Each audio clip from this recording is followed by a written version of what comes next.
Hi friends, इस video में हम टिप्स म्यूज़िक के बारे में उसका Q1 रिजल्ट के बारे में हम डिस्कस करेंगे। अगर आप देखेंगे, टिप्स म्यूज़िक एक म्यूज़िक इंडस्ट्री का एक कंपनी है। तो ये लोग खुद के लिए गाना बनाते हैं या फिर दूसरे फिल्म्स के लिए भी ये लोग गाना वगैरह बनाते हैं। इससे इसको इनकम वगैरह आता है, क्योंकि जब इसका जो गाना दूसरे प्लेटफॉर्म पे या फिर कोई शॉर्ट्स में या फिर कोई और भी स्टेज शो में या फिर कॉन्सर्ट में जब इसका गाना बजता है तो इससे इसको एक रेवेन्यू वगैरह आन होता है। या फिर यूट्यूब में जब इसका जितना ज़्यादा गान इस जो म्यूज़िक इसका यूट्यूब में ज़्यादा चलेगा तो इससे इसका रेवेन्यू आते हैं। तो यही इसका सिंपल बिजनेस मॉडल है। अगर आप इसका रेवेन्यू देखेंगे, रिजल्ट Q1 FY20 इसका रिजल्ट देखेंगे तो इसका रेवेन्यू 21% से ग्रो किया है। EBITDA -5% से डिग्रो किया है। Q1Q बेसिस पे -30% से EBITDA मार्जिन भी गिरा है। Q1Q और ईयर ऑन ईयर हर एक टाइम फ्रेम में इसका EBITDA मार्जिन गिरा है।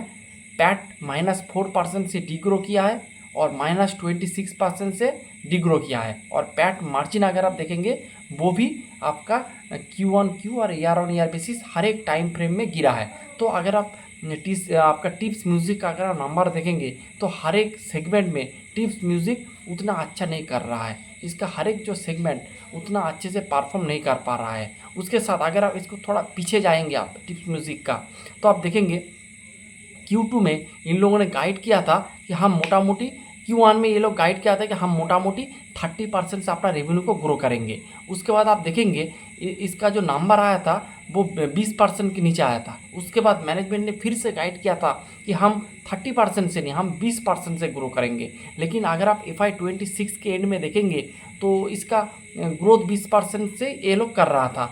लेकिन जो मैनेजमेंट जो गाइड किया था उसके अनुसार इसका परफॉर्मेंस नहीं था। उसके साथ इसका मेन जो प्रॉब्लम है, इसका उतना कंसिस्टेंसी नहीं है। किस क्वार्टर में आप देखेंगे नंबर बहुत अच्छे आ जाते हैं, कभी उतना अच्छा नहीं आते हैं। फिर कभी कभार आप जो मैनेजमेंट है वो अपना गाइडेंस को काट कर देते हैं। इस तरह का बहुत सारे प्रॉब्लम के थ्रू ये अभी जा रहा है बिजनेस।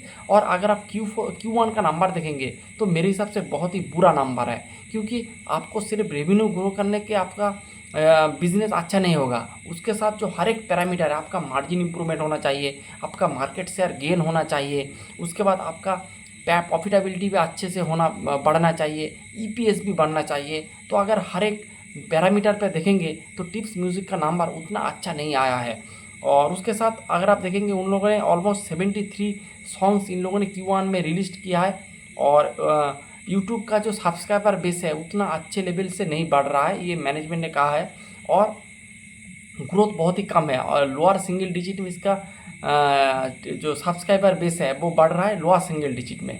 तो ये भी एक बात है। उसके साथ मैनेजमेंट ने कहा है कि ये लोग जो गाना वगैरह जो शूट करते या फिर जो पूरा जो सेटअप करते इसके लिए इसको खर्चा वगैरह होता है। तो मैनेजमेंट ने कहा है Q1 में इसका बहुत सारे शूटिंग वगैरह था, बहुत सारे खर्चा हो गया था, इसीलिए उसका जो मार्जिन वगैरह घट गया है। लेकिन इस तरह के एक्सक्यूज़ से शेयर मार्केट नहीं चलता है। शेयर मार्केट को आपको रिज़ल्ट दिखाना होगा। अगर आप अच्छे से रिज़ल्ट दिखाएंगे तो शेयर आपके लिए अच्छा करेगा, यानी शेयर होल्डर को रिवॉर्ड करेगा। अगर अच्छे से आप परफॉर्म नहीं कर पाएंगे तो आपको रिवॉर्ड नहीं करेगा। ये सिंपल फंडा के ऊपर शेयर मार्केट रन करता है। तो मेरे को लगता है जो टिप्स म्यूज़िक मेरे को उतना अच्छा नहीं लगता है। फर्स्ट ऑफ ऑल इसका जो कंसिस्टेंसी नहीं है। फिर अगर आप मैनेजमेंट का कमेंट्री में उतना मेरे को कॉन्फिडेंस नहीं आता, क्योंकि कभी कभार आप कहते हैं 30% करेंगे और आप करते हैं 50% 15%। तो आप कहें 20% से करेंगे तो आप कर रहे हैं 10% से। तो इस तरह का जो कमेंट्री में वोलेटिलिटी रहता है, इसीलिए मेरे को टिप्स म्यूज़िक का उतना अच्छा नहीं लगता।